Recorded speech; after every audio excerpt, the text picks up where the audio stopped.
राधे कृष्ण। आज मैं योग गुरु बाबा रामदेव जी के लिए दो शब्द मेरी तरफ से आप भारतवासियों को कहने आया हूं। हम समझते कुछ भी नहीं, हमने जीवन में आज तक एक ही काम किया है। हमारे विवेक को जब हम टटोलते हैं तो हमारे विवेक को हम शून्य कर लेते हैं और कहीं ना कहीं उन विवेक के साथ हम जुड़ जाते हैं जो विवेक इस भारतवर्ष को और हमें कभी आगे नहीं आने देता। मैं योग गुरु बाबा रामदेव जी का आज तहे दिल से धन्यवाद करता हूं। कल जब मैं उनका इंटरव्यू टीवी पर देख रहा था तो बाबा रामदेव जी ने जो स्वदेशी जागरण आत्मनिर्भरता की ओर 20 वर्ष पहले जो मुहिम छेड़ी थी, आज इस देश के प्रधानमंत्री इस कोरोना के संक्रमण काल में उस मुहिम के भागीदार बन चुके हैं और वो खुद कहने लग गए हैं कि भारत जब तक आत्मनिर्भर नहीं होगा तब तक विश्व गुरु या विश्व की सत्ता या विश्व के अंदर जो है उस संपूर्ण स्थान पर नहीं पहुंच सकता, उस उच्च स्थान पर नहीं पहुंच सकता। योग गुरु बाबा रामदेव जी ने कल अपनी एक वेदना प्रकट करी। वो वेदना आज जिन लोगों ने नहीं सुना, मैं उन्हें कहना चाहता हूं मेरे चैनल के माध्यम से। योग गुरु बाबा रामदेव जी ने एक बहुत बड़ी बात कही कि मैंने और मेरे पातंजल योग संस्थान ने इतना स्वदेशी जागरण के लिए काम किया कि हम हमारे ही देश की बनी हुई वस्तुओं का उपयोग करें, उपभोग करें। कई लोगों के मन में आज एक प्रश्न आता है और मैं कई लोगों की बातें सुनता हूं। लोग कहते हैं जी ये प्रोडक्ट बहुत अच्छा आता है, ये प्रोडक्ट अच्छा नहीं आता। विदेशों से जितने प्रोडक्ट जो मल्टीनेशनल कंपनियां बना रही हैं, हम आज तक उनका ही उपयोग करते आए। आप Pepsi, Coca Cola, Procter and Gamble, Johnson and Johnson, जो भी प्रोडक्ट आप आज देखोगे, ये सारे प्रोडक्ट विदेशों से हमारे यहां मल्टीनेशनल कंपनियों के द्वारा बनाए जाते हैं और जब इनका मुनाफा आप देखोगे और भारत में इनका इन्वेस्टमेंट आप देखोगे तो मुनाफे के सामने 5% भी नहीं होता और हम उन सब प्रोडक्ट को खरीदते चले जाते हैं। आत्मनिर्भर बनने की ओर जब हमारे प्रधानमंत्री जी ने आज हमें निवेदन किया है तो उस आत्मनिर्भर बनने में मैं एक कड़ी बन गया हूं। योग गुरु बाबा रामदेव जी ने जब इस मुहिम को प्रारंभ किया, कई चैनल के माध्यम से बाबा रामदेव जी ने धीरे धीरे इस भारतीय समाज को जागृति की ओर बढ़ाया। मैं उनके पूरे जीवन को जानता हूं। वो साइकिल पर भी चले हैं, वो हजारों किलोमीटर की यात्रा उन्होंने पैदल भी करी है। किसके लिए करी? आज कई लोगों के मुख से मैं ये चीज सुनता हूं, बाबा जी के प्रोडक्ट तो जी कुछ अच्छे हैं और कुछ नहीं है। एक बात बताइए, कुछ कहते हैं बाबा जी तो पैसा कमाने के लिए जो है धंधा बना लिया है, धर्म को धंधा बना लिया। मेरे भाइयों बहनों, क्या आप जानते हो कि बाबा रामदेव जी ये पैसा जो प्रोडक्ट से कमा रहे हैं, क्या उनके पीछे उनका कोई परिवार है? क्या उन्होंने विवाह किया है? क्या उनके कोई संतान है? क्या आचार्य बालकृष्ण जी ने विवाह किया है? क्या उनके कोई संतान है? आप जितने पातंजलि के योग संस्थान के जितने प्रकल्प आप देखोगे तो क्या उनमें 1 रुपया बाबा रामदेव जी ने अपने लिए उपयोग किया है? अरे वो फकीर व योगी केवल 2 दिन पहन सके वो कपड़े लेके चलता है, जिसके शरीर पर एक सोने की अंगूठी भी नहीं है। केवल अपने ट्रैवल्स अलाउंस के अलावा वो व्यक्ति 1 रुपया नहीं लेता। भक्त जहां भोजन कराते हैं वो कर लेते हैं और आज हम ये कहते हैं कि बाबा रामदेव जी ने इसको धंधा बना दिया।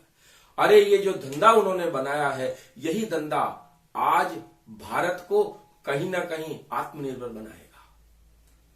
पीएम केयर फंड में भी बाबा रामदेव जी ने जो है 25 करोड़ का दान दिया और भी दिया होगा, जहां तक मेरा संज्ञान है।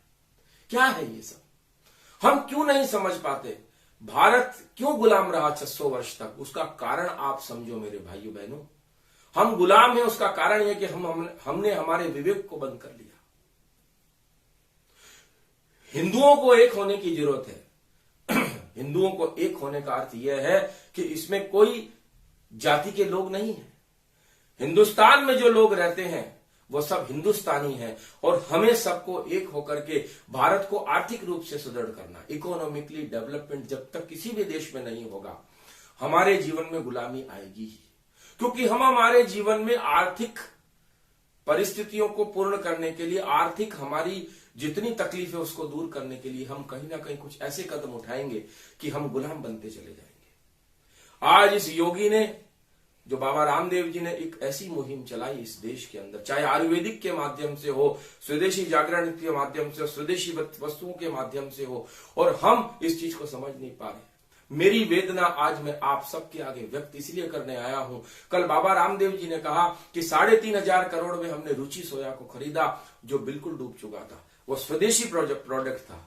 अगर वो डूब जाता तो भारत की इकोनॉमी को कितना नुकसान होता, कितने बैंकों के पैसे जो है खत्म हो जाते, बैंक फिर दिवाली कगार पे चला जाता। बाबा रामदेव जी ने उसको खरीदा। बाबा रामदेव जी कहते हैं 7,500 करोड़ का आज पतंजलि के ऊपर कर्जा है। क्या कोई भारतवासी ये चाहेगा कि एक योगी जिसने हमें आत्मनिर्भर बनना सिखाया, स्वदेशी चीजों को उपयोग करना सिखाया, और वो 7,500 करोड़ के कर्जे में डूबा रहे? मेरा मन आज उदास है। मैं इसीलिए आपको ये कहने आया हूं, हो सके अपनी आत्मा के अंदर जाना और इस योग गुरु बाबा रामदेव जी के लिए अपने मन के अंदर आत्म मंथन करना कि क्या ये व्यक्ति इस पैसे को ले जाकर के कहीं विदेश में इसने एसेट बनाई, क्या इस पैसे को ले जाकर इसने दुरुपयोग किया है? इस रुपयों का ना इन्होंने कहीं दुरुपयोग किया है, ना कहीं एसेट बनाई है।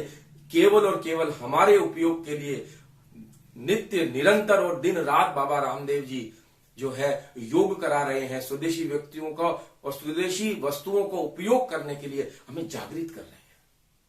और हम आज पतंजलि के ऊपर 7,500 करोड़ का कर्जा हो गया है बैंकों का।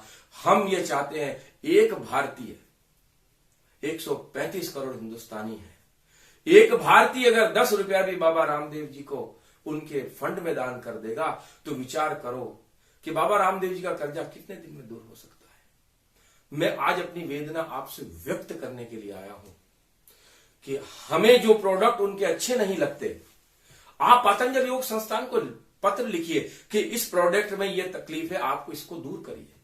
टूथपेस्ट आपका हमें बहुत अच्छा लगता है तो आप उनको पत्र लिखिए, आप उनको व्हाट्सएप मैसेज करिए, आप ईमेल करिए, सोशल मीडिया पर डालिए। जो प्रोडक्ट आपको अच्छा नहीं लगे, आज कोरोना वायरस को और कोई दवा दूर नहीं कर पाई, आयुर्वेदिक की दवा ही इसमें आज कारगर साबित हुई है। बाबा रामदेव ने जितने क्वाथ बनाए, जितनी रसायन वटी बनाई, जो चाहे इस हिंदुस्तान के जो वैद्य हैं, मैं तो कहता हूं जितने वैद्य हैं जो इससे जुड़े हुए हैं, वो वैद्य भी ये बहुत बड़ा काम कर सकते हैं कि जो बाबा रामदेव जी के प्रोडक्ट में उनको लगता है कि इस दवाई के अंदर कुछ इस तरह से नहीं होकर के इस तरह से होता तो और अच्छी बन सकती है, तो आप उन्हें मेल करिए, आप उन्हें पत्र लिखिए, आप उन्हें फोन करिए।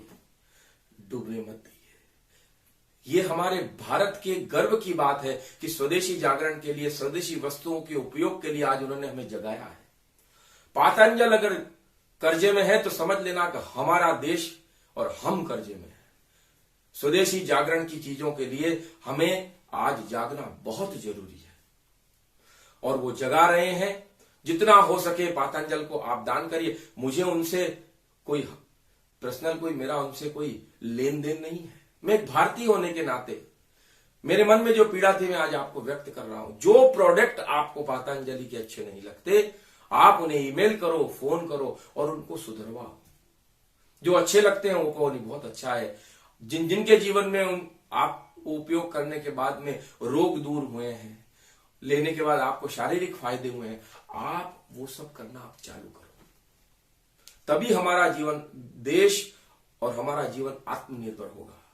हम सोच रहे हैं कि कहते हैं ना कि जब एक व्यक्ति परिवर्तित होता है तो 1 से 10 और 10 से 100, 100 से 1000, 1000 से करोड़ लोग को परिवर्तित होना प्रारंभ कर देते हैं।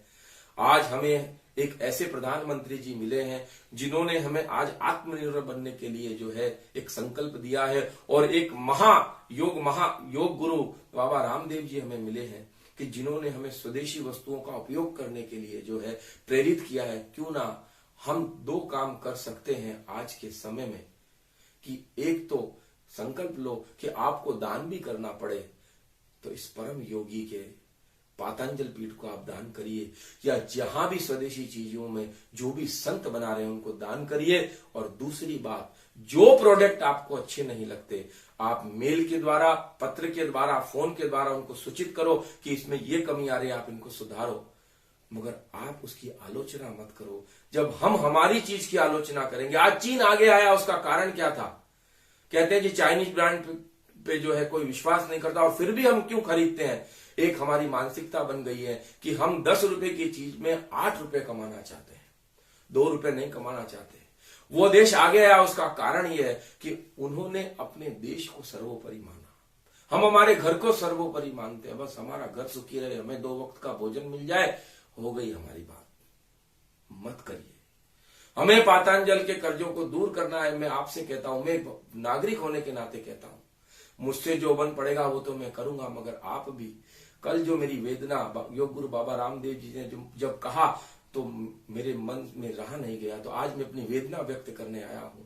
इस परम योगी के लक्ष्य को उस पूर्णता की ओर ले जाओ जहां आज हमारे प्रधानमंत्री जी ने भी इस बात को कह दिया है। तो जब एक फकीर और वजीर जब मिलते हैं तो देश कहां पहुंचता है आप जानते हो। इस संस्था को आप गिरने मत दीजिए, और जहां धन की जरूरत हो आप दान करिए, और जहां प्रोडक्ट में कमी हो तो उसको दूर करिए, इसी आशा के साथ कि आप इसको आगे लेकर के चलोगे। और इसी पातंजल जो योग पीठ है, पातंजल योग पीठ जो है, विश्व के अंदर हमारे प्रोडक्ट जाएं, जो विदेशी प्रोडक्ट जो वहां के लोग उनको उपयोग कर रहे हैं वो उनको छोड़ करके हमारे प्रोडक्ट को उपयोग करें, भारतीयों को बनाए हुए उन वस्तुओं को उपयोग करें, तो कितना एक्सपोर्ट होने के बाद धन आएगा आप विचार सकते हो। Make in India, made in India में हम सब सहयोग करें, इसी आशा के साथ। राधे कृष्ण। आप सबको नमस्कार, धन्यवाद।